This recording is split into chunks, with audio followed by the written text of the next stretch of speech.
this nice guy came and knocked on our door one day, and he said, I noticed your window looks like it's sagging.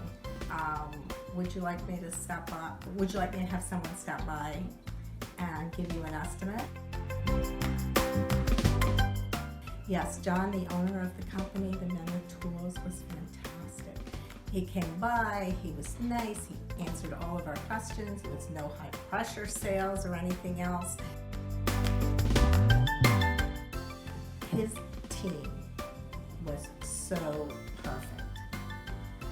They came on time, they used drop cloths, they cleaned up everything.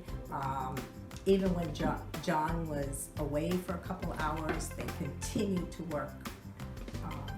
Very hardworking guys, very competent, they knew what they were doing, and they were very nice too. Absolutely. Your company is phenomenal.